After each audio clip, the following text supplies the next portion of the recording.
Westerner walk into a bar. What do you want, says the bar. Surely you wouldn't find a Palestinian in a place that sells alcohol. All right. Israeli, a Palestinian, and a Westerner walk into a coffee shop. What do you want, says the... The barista. Right. What do you want, says the barista. The Westerner offers to buy everybody a drink. So the Israeli orders a tea. The Palestinian orders a coffee. The Westerner orders a glass of water. He doesn't want to get involved. Everything arrives, and the Israeli drinks his tea. But he also drinks the Palestinian's coffee. How dare you, says the Palestinian. That was my coffee. Coffee, says the Israeli. What coffee? I don't see any coffee. Do you see any coffee? The Westerner says nothing. He doesn't want to get involved. The Palestinian goes up to the counter and says to the barista, did you see that? I did, says the barista. But I can only give refunds to the guy who paid the bill. So the Palestinian goes back to the Westerner and asks for his refund. But the Westerner doesn't want to get involved. So he turns to the Israeli and once more demands his coffee. This time, the Israeli shrugs. I can't. He says, I literally, physically can't. Then I will take it from you, says the Palestinian. Fine, says the Israeli. Only, I'll fight you for it. And you won't get your coffee unless you cut me open. And then it will no longer be your coffee, but it will be my blood and guts and insides. Or you can wait. You can wait for what I choose to piss back. Sorry, you can wait for what I choose to urinate back. The Palestinian turns back to the Westerner and appeals for his help. The response is the same. Sorry, he says, I can help you to sort it out between you, but I won't do any more than that. I'm not here to get involved. So why are you here, says the Palestinian. Me, says the Westerner. I own this shop. That's fatuous. That's what I...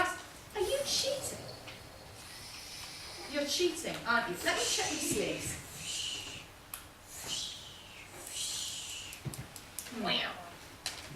What was that? Oh yeah, that's what I said. Only he didn't know what fatuous meant.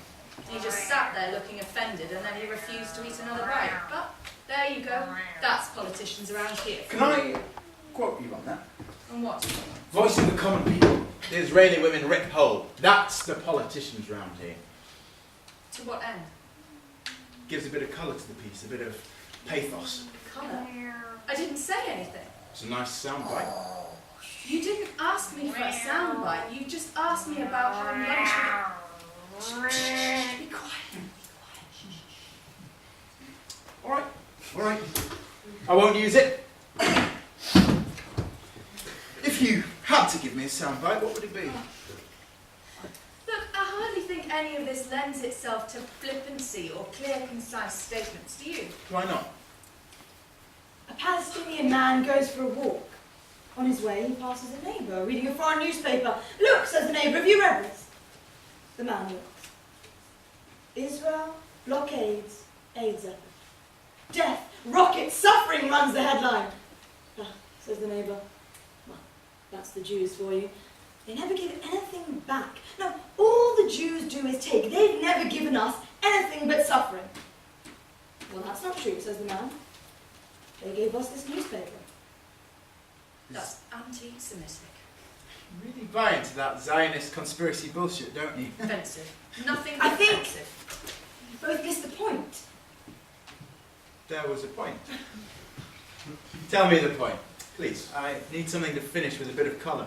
A bit of colour. Tell me, how do you think people see themselves around here? As victims. Everybody here sees themselves as victims. And the people around in their community as victims. And the other side, whether it's PLO or Fatah or Hamas or the Israeli people or the Jewish people as a whole, the other side, they're at fault. And it leaves both in a zero-sum position. That's ridiculous. In what way? Under attack. At all times, we are a people surrounded by those who would kill us. You forget that. We're surrounded by hostile people and states who would kill us. And still, people judge us abroad. People make jokes about the past as if it was funny. And then they act shocked when we try to defend ourselves as if they would do anything else if murderers came to their door in the middle of the night. It's hypocrisy. It's sheer hypocrisy. It's a mentality. A mentality? How is it? And what do you say to that? I say her husband has just as much right to a happy life as my children.